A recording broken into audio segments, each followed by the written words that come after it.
ഏറ്റവും പ്രിയങ്കനായ ഈ സമ്മേളനത്തിൻ്റെ അധ്യക്ഷൻ, അദ്ദേഹത്തിൻ്റെ ഈ ഔദ്യോഗിക സ്ഥാനത്തേക്കാളുപരി ഞങ്ങളൊരു കുടുംബ സുഹൃത്ത്, ഒരു ജ്യേഷ്ഠനെ പോലെ അടുപ്പമുള്ളതാണ് പാവച്ചേട്ടൻ. അതുപോലെ മറ്റ് ബഹുമാനികളായിട്ടുള്ള വിശിഷ്ടാതിഥികൾ. ഇന്ന് ഒരുപക്ഷെ അമേരിക്കൻ മലയാളികളുടെ മാത്രമല്ല, പ്രത്യേകിച്ച് ഹ്യൂസ്റ്റണിലെ മലയാളികളുടെ അതുപോലെ ഞങ്ങളുടെയൊക്കെ ഇന്ന് പ്രതീക്ഷയായി മാറിയിട്ടുള്ള കോമയുടെ അധ്യക്ഷസ്ഥാനത്തേക്ക് കടന്നു പോകുന്ന ശ്രീദേവി മണക്കുന്നേര്, അതുപോലെ ഈ സമ്മേളനം ഉദ്ഘാടനം ചെയ്ത ഏറ്റവും പ്രിയങ്കനായിട്ടുള്ള ശ്രീ ജെയിംസ് കൂടൽ, അതുപോലെ Zachariah Koshy. I am honoured the presence of Honorable Sri Mayor Ken Matthew, അതുപോലെ Honorable Judge Surendran K Patel, മറ്റ് വിശിഷ്ടാതിഥികൾ, പേരുകൾക്ക് സമയം കളയുന്നില്ല, സഹപ്രവർത്തക സുഹൃത്തുക്കളെ. എനിക്കറിയാം ഇത് നമ്മുടെ നാട്ടിലെ പോലെയുള്ള അവസ്ഥയല്ല. അമേരിക്കയിൽ ഇത്രയും വൈകി ഇനിയും ഒരു മീറ്റിംഗ് നീണ്ടുപോകുന്നത് ഒട്ടും ഉചിതമല്ല എന്നെനിക്കറിയാം. പക്ഷേ എന്നിരുന്നാൽ പോലും നിങ്ങളിവിടെ സംസാരിച്ച നിരവധി കാര്യങ്ങൾ ഞാൻ എൻ്റെ അഭിപ്രായം പറയുന്നതിനേക്കാൾ ഉപരി നിങ്ങളുടെ വ്യൂസും അഭിപ്രായവും അഡ്വൈസും ഒക്കെ കേൾക്കാൻ ആഗ്രഹിക്കുന്ന ഒരു വ്യക്തിയാണ്. അപ്പോൾ എനിക്കിപ്പോൾ അതിനൊരു ഇൻട്രാക്ഷനുള്ള സമയം ഉണ്ടാവാൻ സാധ്യതയില്ല. Already very late. പക്ഷേ എനിക്കത് കേൾക്കണമെന്നുണ്ടായിരുന്നു. ഞാനതുകൊണ്ട് ദീർഘിപ്പിച്ച് മുമ്പോട്ട് പോകുന്നില്ല. നിങ്ങളെല്ലാവരും വന്നതിൽ ഞാൻ ആദ്യമായി ഞാൻ നന്ദി പറയാം. എനിക്ക് ഓർമ്മ 10 വർഷം മുമ്പ് ഞാൻ ഇവിടെ വരുമ്പോൾ അന്ന് ചേംബർ ഓഫ് കൊമേഴ്സിൻ്റെ ഒരു ചെറിയൊരു റിസപ്ഷൻ അല്ലെങ്കിൽ ഒരു ഇൻട്രാക്ഷൻ സെഷൻ ഉണ്ടായിരുന്നു. അന്ന് ജോലിനായിരുന്നു പ്രസിഡന്റ്. എൻ്റെ ഓർമ്മ ശരിയാണെങ്കിൽ അന്ന് ഞങ്ങളങ്ങനെ അന്നേ എനിക്ക് ഹ്യൂസ്റ്റണിലെ ഈ ഒരു ചേംബർ ഓഫ് കൊമേഴ്സുമായിട്ട് അങ്ങനെ ഒരു ബന്ധം അന്നേ ഉള്ളതാണ്. അന്ന് ഞങ്ങൾ കുറേ ന്യൂസൊക്കെ അങ്ങോട്ടും കൂടെ എക്സ്ചേഞ്ച് ചെയ്തൊക്കെയാണ് പോയത്. പിന്നീടാണ് എനിക്ക് ഇതുപോലെ ഒരു റോളിൽ വരാൻ പറ്റിയത്. അപ്പോൾ അതിനുശേഷം ഇവിടെ വരുമ്പോൾ എനിക്ക് ഇന്നിപ്പോൾ ഇവിടെ വന്നപ്പോൾ എനിക്ക് ഒരുപാട് സന്തോഷം തോന്നി. നമ്മുടെ നാട്ടിൽ ഞങ്ങളോടൊപ്പം ഇപ്പോൾ ഇവിടെ വിദ്യയുടെ സാന്നിധ്യമുണ്ട്. ഞാൻ എൻ്റെ കൂടെ പഠിച്ച ഒരു ക്ലാസ്സിൽ ഒന്നിച്ചിരുന്ന് പഠിച്ചതാണ്. അപ്പോൾ ഇന്ന് ഞാൻ ഈ MLA ആയിട്ടിരിക്കുമ്പോൾ എനിക്ക് തോന്നുന്നു ഒരുപക്ഷെ ഇവിടെ ഇന്ന് ഹോളിലിരിക്കുന്ന എൻ്റെ ചേട്ടൻ കഴിഞ്ഞാൽ ഒരുപക്ഷെ എൻ്റെ പഴയകാല ചരിത്രം ഏറ്റവും നന്നായിട്ട് അറിയാവുന്ന ഒരാളാണ് വിദ്യ. അന്ന് ഞാൻ വളരെ നോട്ടി ആയിട്ടുള്ളൊരു സ്റ്റുഡൻ്റ് ആയിരുന്നു. വിദ്യയെ വളരെ ഏറ്റവും പാവം ഒരു കുട്ടിയായിരുന്നു ഞങ്ങളുടെ ക്ലാസ്സിൽ. അപ്പോൾ അവിടെ നിന്ന് കടന്നു പോകുന്നു. നമ്മളിങ്ങനെ പല പല ജീവിതത്തിൽ പല പല വേഷങ്ങൾ അല്ലെങ്കിൽ പല പല റോളുകൾ കടന്നു പോകുമ്പോൾ നമുക്ക് ഓരോ കാലഘട്ടത്തിൽ നമുക്ക് ഓരോ ദൗത്യം തമ്മിലാണ് നമ്മൾ ഏൽപ്പിക്കുന്നതാണ് ഞാൻ വിശ്വസിക്കുന്നത്. അതിൻ്റെ ഭാഗമായി ഞാനിന്ന് MLA ആയിട്ട് തോന്നി. വളരെ ചുരുക്കി പറയാൻ ആഗ്രഹിക്കുകയാണ്. ഞാൻ രാഷ്ട്രീയത്തിൽ വന്നപ്പോൾ പോലെ എൻ്റെ ഒരു പർപ്പസ് ആണ് എന്ന് ഞാൻ ആലോചിക്കാറുണ്ട്. രാഷ്ട്രീയത്തോട് പാഷനുണ്ട്, അല്ലെങ്കിൽ തീർച്ചയായിട്ടും നമുക്ക് രാഷ്ട്രീയത്തിന് അതിൻ്റെതായ നമുക്ക് എല്ലാവർക്കും അറിയപ്പെട്ടിരിക്കുന്നതിൽ ഭൂരിപക്ഷം പേര് ഏതെങ്കിലും സമയത്തൊക്കെ സംഘടന പ്രവർത്തനം നടത്തിയവരോ അല്ലെങ്കിൽ രാഷ്ട്രീയത്തിലൊക്കെ ബന്ധപ്പെട്ട് പ്രവർത്തിച്ചവരോ ഒക്കെയാണ്. രാഷ്ട്രീയത്തിന് അതിൻ്റേതായ ഒരു മൊമെൻറ്റവും അതിൻ്റെ ഒരു എക്സൈറ്റ്മെൻറ്റും അതിൻ്റേതായ ഒരു അഡ്രിനാലിൻ റേസൊക്കെ ഉണ്ടാകും, ഒരു പാഷൻ അതിനുണ്ട്. But at the same time what is your purpose എന്ന് നമ്മൾ പലപ്പോഴും ആലോചിക്കുമ്പോൾ ഇന്നത്തെ കേരളത്തിൻ്റെ അവസ്ഥയിൽ ഒരു മാറ്റം വേണമെന്ന് കേരളത്തിലെ മഹാഭൂരിപക്ഷം ജനങ്ങളും ആഗ്രഹിക്കുന്നു. പ്രത്യേകിച്ച് കേരളത്തിൽ നിന്നും വിദേശത്തായിരിക്കുന്ന നമ്മുടെ പ്രവാസികളുടെ ഏറ്റവും വലിയ അവരൊന്നും വലുതായിട്ടൊന്നും പറയുന്നില്ലെങ്കിൽ നാട്ടിലെ സിസ്റ്റത്തിലൊരു മാറ്റം വേണമെന്ന് നിരന്തരം ബന്ധപ്പെടുന്ന കാണുന്നത് ഏത് ഭൂഖണ്ഡത്തിലാണെങ്കിലും ഏത് രാജ്യത്താണെങ്കിലും പ്രവാസികളായിരിക്കുന്നത് മുഴുവൻ പേരും അങ്ങനെ പറയാൻ കാരണം കേരളത്തിൻ്റെ ഒരു പൊട്ടൻഷ്യൽ അനുസരിച്ച്, കേരളത്തിൻ്റെ ഒരു സാധ്യതകൾ അനുസരിച്ച് കേരളത്തെ വാർത്തെടുക്കാൻ നമുക്ക് കഴിഞ്ഞിട്ടില്ല എന്നുള്ളൊരു സത്യമാണ്. അതിനകത്ത് ഏതെങ്കിലും ഒരു രാഷ്ട്രീയപരമായ ഏതെങ്കിലും ഒരു പാർട്ടിയെ കുറ്റപ്പെടുത്താൻ ഞാൻ ആഗ്രഹിക്കുന്നു. ഓവർ ദ ഇയേഴ്സ് ഭരിച്ച നമ്മുടെ നേതാക്കന്മാർ മോശക്കാരെന്നല്ല പറയും, പക്ഷേ ഇതിനേക്കാൾ ഏറെ കേരളം ഡിസർവ് ചെയ്യുന്നു എന്നുള്ള സത്യമാണ്. അപ്പോൾ ആ ഒരു മാറ്റത്തിന് വേണ്ടി പ്രവർത്തിക്കാൻ പറ്റുമോ എന്നാണ് ഞാൻ പരിശ്രമിക്കുന്നത്. പക്ഷേ നമ്മുടെ ഒരു എക്സിസ്റ്റിംഗ് സിസ്റ്റത്തിൽ മാറ്റത്തിന് വേണ്ടി ശ്രമിക്കുക എന്ന് പറയുമ്പോൾ അത് അത്ര ഈസിയല്ല. നമ്മൾ കാര്യം പറയുമ്പോൾ വളരെ എളുപ്പമാണ്. മാറ്റം വേണം, എല്ലാം ഉടച്ചു വാർക്കണം, മാറ്റുകയും ചട്ടങ്ങളെ അല്ലെങ്കിൽ മാറ്റുമതികളെ എന്നൊക്കെ പറഞ്ഞ പോലെ നമുക്ക് പറയാനും മുദ്രാവാക്യം എളുപ്പമാണെങ്കിലും whenever we try to bring change in the system will react against you. അതാണ് എൻ്റെ സത്യം. ഞാനിപ്പോൾ അവിടെ വേറെ യാതൊരു കുറ്റവും ചെയ്തിട്ടല്ല. സ്വാഭാവികമായിട്ടും എനിക്ക് ബോധ്യമുള്ള ഇവിടെ അദ്ദേഹം ആ കാര്യം കൂടി സൂചിപ്പിച്ചോണ്ടാണ് ഞാൻ പറയുന്നത്. ഞാൻ പ്രതിപക്ഷത്തുള്ള ഒരു MLA എന്ന നിലയിൽ, ഒരു കോൺഗ്രസ്സുകാരൻ എന്ന നിലയിൽ CPM മുഖ്യമന്ത്രി ആക്രമിക്കുക അല്ലെങ്കിൽ അദ്ദേഹത്തെ ഇത് ചെയ്യാന്നുള്ളത് കൊണ്ട് മാത്രം കൊണ്ടുവന്നൊരു വിഷയമല്ല. ഞാനൊരു അഭിഭാഷകൻ കൂടിയാണ്. Before raising something I had gone in deep. എന്നോട് കഴിഞ്ഞ ദിവസം ഇങ്ങനെ ഒരു കോളേജ് ഇൻട്രാക്ഷൻ നടന്നപ്പോൾ ഒരു കുട്ടി ഇങ്ങനെ പല ചോദ്യങ്ങൾ ലാസ്റ്റ് ഇൻട്രാക്ഷൻ ചോദിച്ചപ്പോൾ എൻ്റെ അടുത്ത് ആ കുട്ടി ചോദിച്ചു, സാറിന് എങ്ങനെയാണ് ഇങ്ങനെ ഇത്രയും ധൈര്യം വന്നത്, ഇത്രയും ഇങ്ങനെ മുഖ്യമന്ത്രിക്കെതിരെ ഇങ്ങനെ പറയാൻ ഇങ്ങനെ സാറിന് ധൈര്യം കിട്ടിയെന്ന് ചോദിച്ചു. ആ ധൈര്യം അങ്ങനെ വേറെ അങ്ങനെ എക്സ്ട്രാ ധൈര്യം ഉണ്ടായിട്ടില്ല. അത് ഞാൻ പറയും കറേജ് ഓഫ് കൺവിക്ഷൻ എന്നാണ് പറയുന്നത്. ഞാൻ പറഞ്ഞ കാര്യങ്ങളെ സംബന്ധിച്ച് എനിക്ക് 100% ബോധ്യമുള്ള കാര്യമാണ്. അതിനെ ഇപ്പം ആര് നിഷേധിച്ചാലും എനിക്ക് ബോധ്യമുള്ള കാര്യം എനിക്ക് ബോധ്യമുള്ളിടത്തോളം കാലം ഞാൻ ആ ഉച്ചത്തിൽ തന്നെ പറഞ്ഞുകൊണ്ടിരിക്കും. അതുകൊണ്ടാണ് CM നേരിട്ട് എന്നോട് അങ്ങനെ പറഞ്ഞിട്ടുണ്ട്. ഞാനത് വിട്ടുകൊടുക്കാതെ നിയമസഭയ്ക്കകത്തും പുറത്തും ആ വിഷയം മുമ്പോട്ടുണ്ട്. അതിനാണ് തീർച്ചയായിട്ടും ജനങ്ങളുടെ വലിയ പിന്തുണ അതായിരുന്നു എൻ്റെ ഒരു കരുത്ത്. കാരണം നമ്മുടെ ഇപ്പോഴത്തെ സിസ്റ്റത്തിൽ ഒരു മുഖ്യമന്ത്രിക്കെതിരെ നമ്മൾ നിലപാട് സ്വീകരിക്കാവുന്നതിൽ ഒട്ടും ഈസിയല്ല. നമ്മൾ പറയുമ്പോൾ നിങ്ങൾ വാർത്തകൾ കാണുന്നു, കാര്യങ്ങൾ കാണുന്നു എന്നുള്ളതൊക്കെ കാര്യം നമുക്ക് വലിയ ഇതൊക്കെ കിട്ടുന്നുണ്ടെങ്കിലും ഒരു ഗവൺമെന്റിന് ഒരാളെ ടാർഗറ്റ് ചെയ്യാൻ തീരുമാനിച്ചാൽ ഇറ്റ്സ് നോട്ട് അതത്ര പ്രയാസമുള്ള കാര്യമാണ്. ഉള്ളതോ ഇല്ലാത്തതോ ഏത് കാര്യവും വന്ന് എങ്ങനെ വേണമെങ്കിലും അത് ചെയ്യാം. 1-2 ഘട്ടം കഴിഞ്ഞപ്പോൾ എനിക്കെതിരായിട്ട് വന്ന കാര്യം ഒരുപക്ഷെ നിങ്ങൾ ശ്രദ്ധിച്ചിട്ടുണ്ടാവും. എൻ്റെ നാട്ടിൽ നിന്നുള്ളവരൊക്കെ തൊട്ടപ്പുറത്തെ മീറ്റിംഗ് അവരുണ്ടായിരുന്നു. എൻ്റെ വീട്ടിൽ നിന്ന് എൻ്റെ കുടുംബവും എൻ്റെ പശ്ചാത്തലവും എൻ്റെ പാരൻസിനെ ഒക്കെ അറിയാവുന്നവരാണ്. എന്നിരുന്നാൽ പോലും നമ്മുടെ വീട്ടിലെ ഒരു വീട് അളക്കാൻ വരുന്ന സമയത്ത് അളന്ന റവന്യൂ ഉദ്യോഗസ്ഥയോട് പറഞ്ഞത് അവിടുത്തെ ഞങ്ങളുടെ സ്ഥലം അളന്ന് വരുമ്പോൾ റോഡിലാണ് സ്ഥലം മുഴുവൻ കിടക്കുന്നത്. 1 ഇഞ്ച് പോലും ഇല്ലാന്ന് മാത്രമല്ല ഞങ്ങളെ അതിൽ ശരിക്കും കുത്തിയ റോഡ് പകുതി അകത്ത് വരിക. അങ്ങനെ അത്രയും ഉണ്ടായിരുന്നിട്ട് പോലും ആ രീതിയിലുള്ള ഒരു പെർസെപ്ഷൻ ഉണ്ടാക്കാൻ വേണ്ടി ഒരു ഗവൺമെന്റ് മിഷനറി ഉപയോഗിക്കാൻ കഴിയും. എനിക്ക് ഇടുക്കിയിലുള്ള ഒരു റിസോർട്ടുമായി ബന്ധപ്പെട്ട് അതിൻ്റെ അകത്ത് അവർ ലീഗൽ ഇഷ്യൂസ് ഉണ്ടാക്കി. അപ്പം അതെല്ലാം നമുക്ക് ഇങ്ങനെയൊക്കെ വന്നാലും ഫൈറ്റ് ചെയ്യാനുള്ള ഒരു കരുത്താണ് നമുക്ക് കിട്ടുന്നത്. ജനങ്ങൾ തരുന്ന ഒരു സ്നേഹവും പിന്തുണയാണ് ഏറ്റവും വലിയ കാര്യം. അപ്പം നിങ്ങളിവിടെ പറഞ്ഞ വാക്ക് ഒരുപക്ഷെ നിങ്ങൾ വെറുതെ ഒരു വെറുതെ പറഞ്ഞു പോകും, നിങ്ങൾ ആരെങ്കിലും പറയുന്നതിനേക്കാൾ ഉപരി ഞങ്ങൾക്ക് ഇതിൽ നിന്നാണ് ഊർജം ഞങ്ങൾക്ക് കിട്ടുന്നത് നല്ല കാര്യങ്ങൾ ചെയ്യാൻ.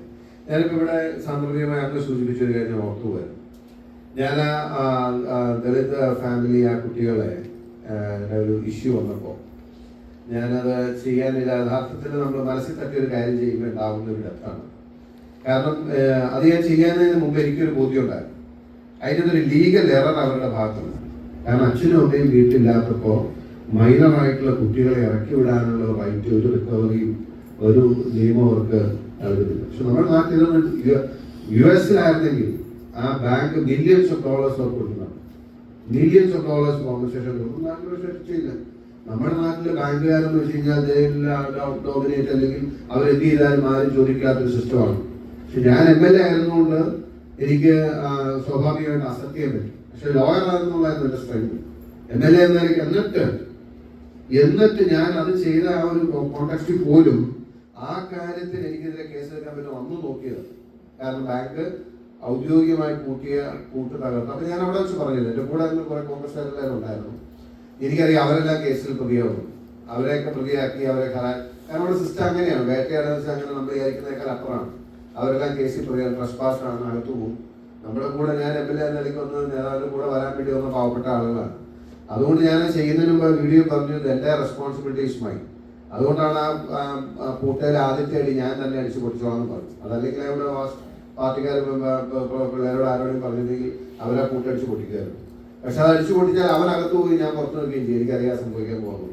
അതുകൊണ്ടാണ് ഞാൻ ആ പൂട്ടടിച്ച് പൊട്ടിച്ചത്. പൂട്ടടിച്ച് പൊട്ടിക്കുമ്പോൾ എനിക്ക് ലോയർ എന്ന നിലയിൽ ധൈര്യം എനിക്കുണ്ടായിരുന്നു. കാരണം മൈനറായിട്ട് അവരെ ആ സമയത്ത് ഇതിന് ബാക്കി പിന്നെ അവരുടെ ഡെപ്റ്റാണ് പ്രശ്നം. ഞാൻ ബാങ്കുകാരോട് അന്നേ വിളിച്ച് പറഞ്ഞു, ഞാൻ പറയുന്നതിന് മുമ്പ് പറഞ്ഞു I'm taking over the ഡെപ്റ്റ്. If you come today I'm just paying it off. ആ രാത്രി അവരുടെ 1-2 ലക്ഷം രൂപ കൊടുക്കാൻ ഞാൻ ആ രാത്രി തന്നേക്കാം. I'm intimating you over phone. I have taken over the ഡെപ്റ്റ്. I'm willing to pay it off at any time you can collect it പറഞ്ഞിട്ടാണ് ഞാൻ ആ കൂട്ടെടുത്ത് വിളിച്ചത്. അപ്പൊ അങ്ങനെ അടിച്ചു വിളിച്ച് അടുത്ത് കയറ്റി കഴിഞ്ഞപ്പോൾ അദ്ദേഹം വിളിച്ചു കാണുന്നത് ശരിയാണ്. ഇപ്പോഴും എൻ്റെ ഫോൺ നിങ്ങൾ പരിശോധിച്ചാൽ അറിയാം. I received calls from across the globe. ഞാൻ അതിൻ്റെ ഒന്ന് വിളിച്ച അന്ന് ഫോമയുടെ പ്രസിഡന്റ് ആയിരുന്ന അനിയജോറാണ് വിളിക്കുന്നത്. അദ്ദേഹം വിളിച്ച് അവരെ പൈസ മുഴുവൻ പേ ഓഫ് ചെയ്യാനുള്ള വില്ലിങ്നെസ് അവർ പറഞ്ഞു. ഇദ്ദേഹത്തെ പോലെ 100 കണക്കിന് ആൾ വിളിച്ചു. I would have collected easily 50 lakh രൂപ കളക്ട് ചെയ്യുന്ന ഒരു പ്രയാസം ഉണ്ടായിരുന്നു. 50 ലക്ഷം രൂപ ഒരു ദിവസം കൊണ്ട് എനിക്ക് കിട്ടുമായിരുന്നു. കാരണം ആ ഒരു വൈകാരികമായ, കാരണം എനിക്ക് ഏറ്റവും സങ്കടം വന്ന കാര്യം നമ്മുടെ സിസ്റ്റത്തിന്റെ ഒരു വീക്ക്നെസ് ആണ്. ആ ബാങ്ക് ഈ 2 കുട്ടികൾ മാത്രം ഉള്ളപ്പോൾ അച്ഛനും അമ്മയും ഇല്ലാത്ത സമയത്ത് ആ കുട്ടികളോട് പറഞ്ഞു, നിങ്ങൾ ഇറങ്ങിയോ, വീട് കൂട്ടാൻ പോകണമെന്ന് പറയാം. അപ്പോൾ ആ കുട്ടികളോട് ചോദിച്ചു, നിങ്ങൾക്ക് എന്തെങ്കിലും എടുക്കാണ്ടെങ്കിൽ എടുത്തിട്ട് ഇറങ്ങിക്കോ. ഞാൻ ചോദിച്ചു കഴിയുമ്പോൾ കുട്ടികൾ പറഞ്ഞു, മക്കൾ എന്താ എടുത്തതെന്ന് ചോദിച്ചാൽ ഞങ്ങൾ ബാഗും പുസ്തകവും എടുത്തുകൊണ്ട് ഇറങ്ങിയെന്ന് പറഞ്ഞു. അത് കേൾക്കുമ്പോൾ സഹിക്കാൻ പറ്റില്ലായിരുന്നു. കാരണം ആ കുട്ടികൾക്ക് ആകെ സ്വന്തമായിട്ടുള്ള അവർ ആ ബാഗ്, കുട്ടികൾ വേറെ ഒന്നും വീട്ടിൽ വിലപിടിപ്പുള്ള സാധനം എടുക്കാനല്ലോ ആഗ്രഹിക്കുന്നു. അവരവരുടെ ബാഗും പുസ്തകമായിട്ട് പുറത്തിറങ്ങിയിരിക്കുന്ന കുട്ടികളെ കണ്ടപ്പോൾ ഏത് റിസ്ക് എടുത്തിട്ടാണെങ്കിലും എന്ത് സംഭവിച്ചാലും നമുക്കത് ചെയ്യാതെ നമ്മുടെ മനസാക്ഷി സമ്മതിക്കുന്നുണ്ടായിരുന്നില്ല. പക്ഷെ ഞാൻ പറഞ്ഞിരിക്കുന്നത് അപ്പൊ ആ ഒരു ചെയ്തതിന് ലോകത്തിന്റെ വാർത്ത കണ്ട് കേട്ട നിരത്തെ പോലുള്ള 100 കണക്കിന് ആളുകൾ എന്നെ വിളിച്ചു. ആ പൈസ ഞങ്ങൾ പേ ചെയ്യാൻ തയ്യാറാണ്. കോമൺ അദ്ദേഹം വിളിച്ചത് ഗൾഫിൽ നിന്ന് വിളിച്ചു. ഞാനന്ന് പൈസ കളക്ട് ചെയ്യാൻ നോക്കിയിരുന്നെങ്കിൽ പക്ഷെ ഞാൻ എൻ്റെ ശമ്പളത്തിൽ നിന്നാണ് ഞാൻ വിളിച്ചത്. ഞാൻ എൻ്റെ ശമ്പളം ഞാൻ പോയിട്ടുണ്ടായിരുന്നില്ല. എൻ്റെ ശമ്പളം അവിടെ കിട്ടുന്നുണ്ടായിരുന്നു. എനിക്ക് നല്ല കാര്യത്തിൽ പറഞ്ഞാൽ ഞാൻ തീരുമാനിച്ചു, ഞാൻ പൈസ എൻ്റെ ശമ്പളത്തിൽ നിന്ന് കൊടുത്ത് അവരെ മെയിൽ ഔട്ട് ചെയ്ത് കുട്ടികൾക്ക് അത് ചെയ്യാൻ. അങ്ങനെ ഇതുപോലെ നമ്മൾ ഓരോ കാര്യം കോസിന് വേണ്ടി ഇറങ്ങുമ്പോൾ അതിൻ്റെ അകത്തൊരു സിൻസിയറിറ്റി, അതിൻ്റെ അകത്തുള്ള നമ്മുടെ കൺവിക്ഷനും വേണ്ടി അതിൻ്റെ ഡിറ്റർമിനേഷനും ഒക്കെയാണ് നമുക്ക്. അങ്ങനെ നല്ല കാര്യങ്ങൾ ചെയ്താൽ ജനങ്ങളുടെ പിന്തുണ തീർച്ചയായിട്ടും കിട്ടും. സെയിം വേ CNA-നെതിരായിട്ടുള്ള ഫൈറ്റിൽ ഒരിക്കലും കോൺഗ്രസ് അല്ലെങ്കിൽ കോൺഗ്രസ്സുകാരുടെ അല്ലെങ്കിൽ UDF-കാരുടെ പിന്തുണ ഉണ്ടാക്കാൻ കിട്ടിയത്. ഞാൻ ഇന്നും പറയുന്നു, എനിക്ക് 100% ഞാൻ ഇവിടെ നിന്ന് സംസാരിക്കുമ്പോഴും ആ കാര്യം ഞാൻ ആ വിഷയത്തിൽ ഞാനൊരു കേരളത്തിലെ പൊളിറ്റിക്സിൽ നിലവിലുള്ള ഒരു അപ്രോച്ച്, ഒരു ആറ്റിറ്റ്യൂഡ് അല്ലെങ്കിൽ ഒരു സിസ്റ്റം, ആളുകൾക്കൊരു ട്രസ്റ്റ് ഡെഫിസിറ്റും പൊളിറ്റീഷ്യൻസിനെ ആണെങ്കിലും നേതാക്കന്മാരാണെങ്കിലും. അത് പാരനെ കുറിച്ചല്ല, ഞാൻ ആരെയും കുറച്ച് പറയും, നമ്മൾ മുന്നിൽ ബാക്കിയുള്ള മോശക്കാരെന്ന് പറയുന്നതല്ല. ആ ട്രസ്റ്റ് ഡെഫിസിറ്റ് വരുന്ന എവിടെയാണെന്ന് വെച്ച് കഴിഞ്ഞാൽ പലരും പറഞ്ഞേ കേട്ടിട്ടുണ്ട്, ഓവർ ഹിയർ ചെയ്തിട്ടുണ്ട്. ഇവര് നാളെ അങ്ങോട്ടും ഇങ്ങോട്ടും എന്നൊക്കെ പറയും, നാളെ ഇവര് അനുസരിക്കില്ല. കാരണം എന്ന് വെച്ചാൽ വേറെ ഒന്നല്ല, അത് ആ ഒരു പരിധി വിട്ട് പ്രശ്നം. നമ്മൾക്ക് എനിക്ക് എന്നെ സംബന്ധിച്ച പൊളിറ്റീഷ്യൻ എന്ന നിലയ്ക്ക് മുഖ്യമന്ത്രിക്കെതിരായിട്ടുള്ള അല്ലെങ്കിൽ ആ വിഷയത്തിലെ കാര്യങ്ങൾ ജനമധ്യത്തിൽ ബോധ്യപ്പെടുത്തുക എന്നുള്ളതാണ് ഞാൻ ചെയ്യേണ്ടത്. ആ ജനമധ്യത്തിൽ ബോധ്യപ്പെടുത്തി I will leave it. First if somebody take it over, okay fine. നിയമം അതിൻ്റെ വഴിക്ക് എടുത്താൽ നിയമം സംവിധാനം അത് ടേക്ക് ഓവർ ചെയ്തെടുത്ത്. പക്ഷെ ഞാൻ അതിന് അറ്റംപ്റ്റ് ചെയ്തത് ഞാൻ തന്നെ അത് ഫർദർ അടുത്ത സ്റ്റെപ്പ് മുമ്പോട്ട് കൊണ്ടുപോകണം. ഈ കുറ്റം ചെയ്തവരെ നിയമത്തിന് മുമ്പിൽ കൊണ്ടുവരാൻ മുൻകൈ എടുക്കണമെന്നും തീരുമാനിച്ചു. ഞാൻ ആഗ്രഹിച്ചത് ആ കേസില് വക്കീലായിട്ടാണ്. കാരണം എനിക്ക് എൻ്റെ ഏറ്റവും വലിയൊരു പാഷനും സ്ട്രെങ്തുമാണ് എൻ്റെ പ്രൊഫഷൻ എന്ന് പറയുന്നത്. ഞാൻ വക്കീലായിട്ട് ആ കേസ് വാദിക്കണമെന്ന് ആഗ്രഹിച്ച് ഞാൻ എന്നോടടുത്ത് നിൽക്കുന്ന എനിക്ക് അടുപ്പുള്ള എൻ്റെ സുഹൃത്തുക്കളോട് ഞാൻ പറഞ്ഞു, you will fight it, why don't you file A petition against the chief minister. അപ്പോൾ എനിക്ക് വളരെ അടുപ്പമുള്ള വളരെ സ്ട്രോങ് ആയിട്ടുള്ള ആളുകളോട് പറഞ്ഞപ്പോഴും when I looked at their face, I could read a hesitation.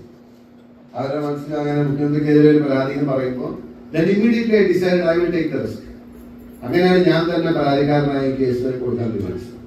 പക്ഷെ അൺഫോർച്ചുനേറ്റ്ലി നമ്മുടെ lower court has taken a different view. ഞാനിതൊരു ലോയർ എന്ന നിലയ്ക്ക് ഒരു ജഡ്ജ്മെന്റിനെ കുറിച്ച് അല്ലെങ്കിൽ അതിനെ ക്രിറ്റിസൈസ് ചെയ്യുന്നത് ശരിയല്ലാത്തതുകൊണ്ട് I'm not going to discipline. അത് ചോദിച്ചു കഴിഞ്ഞാൽ ഞാൻ ഒരു വാദത്തിൽ മറുപടി പറയാം.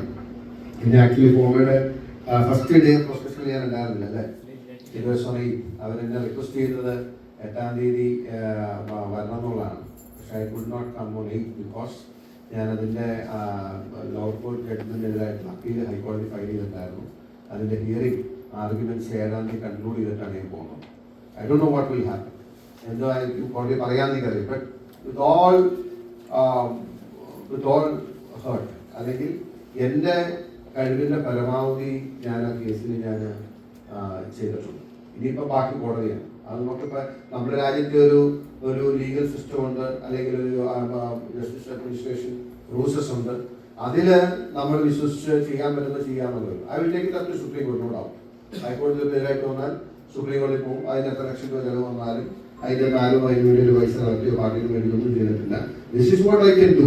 ഒരു കോസ്റ്റ് അല്ലെങ്കിൽ ഒരു വിഷയം നമ്മൾ കൊണ്ടുവന്നാൽ അതിൻ്റെ അറ്റം വരെ നിന്ന് ഫൈറ്റ് ചെയ്യുക എന്നുള്ളതാണ്. പക്ഷെ അതിൻ്റെ ഇടയിൽ നമുക്ക് ഒരുപാട് കോൺസിക്വൻസ് ഉണ്ടാവും. ഇപ്പൊ നിങ്ങൾ അറിഞ്ഞ കോൺസിക്വൻസ് അല്ലെങ്കിൽ നിങ്ങൾ കണ്ട കാര്യങ്ങൾ കുറെ കാര്യങ്ങളൊക്കെ ഇത്രയും വലിയ വിവാദമായതുകൊണ്ട് അതല്ലാതെ അവർ ടാർഗറ്റ് ചെയ്യുന്നതും അല്ലാതെ ചെയ്യുന്നതും ഭീഷണികളും മറ്റു കാര്യങ്ങളും ഒക്കെ അതിൻ്റെ ഒരു വസ്തുത പോകും. So it's not that easy to fight against the system. ഞാൻ പറഞ്ഞു തന്നതാണ്. പക്ഷെ അങ്ങനെ ചെയ്യുമ്പോൾ അതിന് നമുക്ക് ഒരു ഇത്തരം കരുത്ത് കിട്ടുന്നത് നിങ്ങളെപ്പോലുള്ള ആളുകൾ തരുന്ന ഒരു സപ്പോർട്ടാണ്. നിങ്ങളുടെ സപ്പോർട്ട് എന്ന് പറയുന്നത് ഒരിക്കലും പൈസയായിട്ട് ആഗ്രഹിക്കുന്ന ആളാണ്. നിങ്ങളുടെ സപ്പോർട്ട്, നിങ്ങളുടെ പിന്തുണയും, നിങ്ങളുടെ പ്രാർത്ഥനയും, നിങ്ങളുടെ ആ ഒരു വേർഡ് ഓഫ് മൗത്തും കാര്യങ്ങളൊക്കെയാണ്. നമ്മൾ ആ ഒരു കോസിന് പണം കൊണ്ട് സപ്പോർട്ട് ചെയ്യാവുന്നതിൻ്റെ ഇരട്ടി നമുക്ക് നിങ്ങളുടെ ആ ഒരു പിന്തുണ കൊണ്ട് നിങ്ങൾക്ക് ചെയ്യാൻ പറ്റും. അതാണ് ഏറ്റവും വലിയ കാര്യം. നാട്ടിലൊരു മാറ്റം, അനിവാര്യ മാറ്റം ഉണ്ടാകുമെന്ന് ഞാൻ പ്രതീക്ഷിക്കുന്നത്. അതിന് മുമ്പിൽ നിന്ന് പ്രവർത്തിക്കണമെന്ന് ആഗ്രഹിക്കുന്നു. അതിൻ്റെ റിസ്ക്കും അതിൻ്റെ കോൺസിക്വൻസും ഒക്കെ അറിഞ്ഞുകൊണ്ട് തന്നെയാണ് നമ്മൾ മുമ്പോട്ട് പോകുന്നത്. തീർച്ചയായിട്ടും. കാരണം കേരളത്തിൽ മാറ്റം കാണാൻ ഏറ്റവും കൂടുതൽ ആഗ്രഹിക്കുന്നവരാണ് പ്രവാസികൾ. അപ്പം അതുകൊണ്ട് പ്രവാസികൾ തന്നെ ഞാൻ ഈ വിഷയത്തിൽ അവരെല്ലാവരും ഒത്തിരി പേര് എന്നെ വിളിച്ച് പിന്തുണ അറിയിക്കുകയും ഈവൻ ഇടതുപക്ഷ ഇതിൽപ്പെട്ട ആളുകൾ പോലും എന്നോട് ഈ വിഷയത്തിൽ ഐക്യദാർഢ്യം അറിയിക്കുകയും പോരാട്ടം മുന്നോട്ട് കൊണ്ടുപോകണം എന്ന് പറയുകയൊക്കെ ചെയ്യുന്നത്. ഇപ്പം അത് ഒരുപാട് പൊളിറ്റിക്കലായിട്ട് എനിക്ക് പോകാൻ ആഗ്രഹിക്കുന്നില്ല. തീർച്ചയായിട്ടും ഞാൻ ദീർഘിപ്പിക്കുന്നില്ല. നിങ്ങൾ എല്ലാവരെയും കാണാൻ കഴിഞ്ഞ വലിയ സന്തോഷം. തീർച്ചയായിട്ടും നിങ്ങൾ ദീർഘകാലമായി നാട് വിട്ട് ഇവിടെ ആയിരിക്കുമ്പോൾ നാട്ടിൽ നല്ല കാര്യങ്ങൾ നടക്കണമെന്നും നന്മ ഉണ്ടാകണമെന്നും നാട്ടിൽ മാറ്റം ഉണ്ടാകണമെന്നും നമ്മുടെ നാട് നന്നായി കാണുമ്പോൾ ഏറ്റവും കൂടുതൽ സന്തോഷിക്കുന്ന ആളുകളാണ് നിങ്ങൾ. ഞങ്ങളെപ്പോലുള്ളവരിൽ നിന്നും നിങ്ങൾ എക്സ്പെക്ട് ചെയ്യുന്നതും അതാണെന്ന് എനിക്കറിയാം. ഞാനൊരു കാര്യം കൂടി പറഞ്ഞുകൊണ്ട് അവസാനിപ്പിക്കുകയാണ്. ഞാൻ സ്ഥാനാർത്ഥിയായി വന്നപ്പോൾ ആദ്യം അഡ്രസ്സ് ചെയ്യുന്നത് UDF-ന്റെ നേതാക്കന്മാരും പ്രവർത്തകരുള്ള ഒരു പ്രവർത്തക യോഗത്തെയാണ്. അതിനുശേഷമാണ് പബ്ലിക്കിനെ കൂട്ടിയുള്ള വലിയൊരു കൺവെൻഷൻ. ആദ്യമേ സ്ഥാനാർത്ഥിയെ ലോഞ്ച് ചെയ്യുന്ന ഒരു കൺവെൻഷൻ. ആ കൺവെൻഷനിൽ ഞാൻ പറഞ്ഞ ഒരു വാചകം ഞാൻ എന്നെ സ്വയം ഓർമ്മപ്പെടുത്താറുണ്ട്. ഞാൻ അവരോട് പറഞ്ഞത് ജനങ്ങൾക്ക് മുമ്പിൽ വലിയ വാഗ്ദാനം പറയാനോ വലിയ അവകാശവാദം ഉന്നയിക്കാനോ ഞാൻ ആളല്ല. പക്ഷെ ഒരേ ഒരു കാര്യം ഞാൻ നിങ്ങളോട് പറയാൻ ആഗ്രഹിക്കുന്നു. പൊതുരംഗത്ത് നിൽക്കുന്നിടത്തോളം കാലം ആത്മാർത്ഥ 3 വാക്കുകൾ ഞാൻ മുറുകെ പിടിക്കും. 3 വാക്കുകൾ ഞാൻ നിങ്ങൾക്ക് വാക്കായിട്ട് തരികയാണ്. ആത്മാർത്ഥമായും സത്യസന്ധമായും സുതാര്യമായും പ്രവർത്തിക്കുന്ന 3 വാക്കുകൾ ഞാൻ പറഞ്ഞിട്ടുണ്ട്. കഴിവതും അത് മുറുകെ പിടിച്ച് ഹൃദയത്തിൽ ചേർത്ത് വെച്ച് മുന്നോട്ട് പോകാൻ ഞാൻ പരിശ്രമിക്കും. ആ സമയത്ത് നിങ്ങളുടെ എല്ലാവരുടെയും പ്രാർത്ഥനയും പിന്തുണയും, പ്രത്യേകിച്ച് നമ്മുടെ പറഞ്ഞ മാതിരി അതിന് മുതിർന്ന ആളുകളടക്കമുള്ളവരുടെ പ്രാർത്ഥന അനുഗ്രഹമൊക്കെ ഉണ്ടെങ്കിൽ നമുക്ക് ചെയ്യാൻ കഴിയുള്ളൂ. പക്ഷെ അദ്ദേഹം ഞാൻ പ്രായമായ ആളെന്നൊക്കെ പറഞ്ഞെങ്കിലും ആ ഫോമയിൽ കണ്ടതിൽ ഏറ്റവും എങ്ങായിട്ട് നല്ല സുന്ദരമായിട്ട് ഡ്രസ്സ് ചെയ്ത് ഈ ഡ്രസ്സിനെ വരില്ല. കാരണം ആ ഡ്രസ്സൊക്കെ ഞങ്ങൾക്ക് നല്ല കറക്റ്റ് നിങ്ങൾക്ക് അറിയായിരിക്കും. നന്നായി നല്ല ഇതായിട്ട് ഡ്രസ്സ് ചെയ്ത് നന്നായി ഡ്രസ്സപ്പ് ചെയ്ത് നല്ല എങ്ങായിട്ടുണ്ടായിരുന്നു. അങ്ങനെയുള്ളവരുടെ ഒക്കെ അനുഗ്രഹവും പ്രാർത്ഥനയും പിന്തുണ ഉണ്ടാകണം. നിങ്ങളെല്ലാവരും ഇന്നത്തെ ദിവസം വന്നതിൽ കാണാൻ കഴിഞ്ഞതിലുള്ള സന്തോഷം പങ്കുവെച്ചുകൊണ്ട്, പ്രത്യേകിച്ച് ഈ ചേംബർ ഓഫ് കോമേഴ്സിനോട് എനിക്കിങ്ങനെ വ്യക്തിപരമായ ഒരു അടുപ്പമുണ്ട്. അത് ഞാനത് തീർച്ചയായിട്ടും അത് കീപ്പ് ചെയ്യും. അത് ഞാൻ ഒരു നേതാവ് അല്ലെങ്കിൽ ഒരു ജനപ്രതിനിധിയൊക്കെ ആവുന്നതിന് മുമ്പേ ഉണ്ടായ ഒരു ബന്ധമാണ്. Keep going. ഞാനത് തീർച്ചയായിട്ടും മനസ്സിൽ സൂക്ഷിക്കും. നിങ്ങൾ എല്ലാവരുടെയും പിന്തുണയും പ്രാർത്ഥനയും ഓർക്കണമെന്ന് മാത്രം പറഞ്ഞുകൊണ്ട് നിർത്തുന്നു.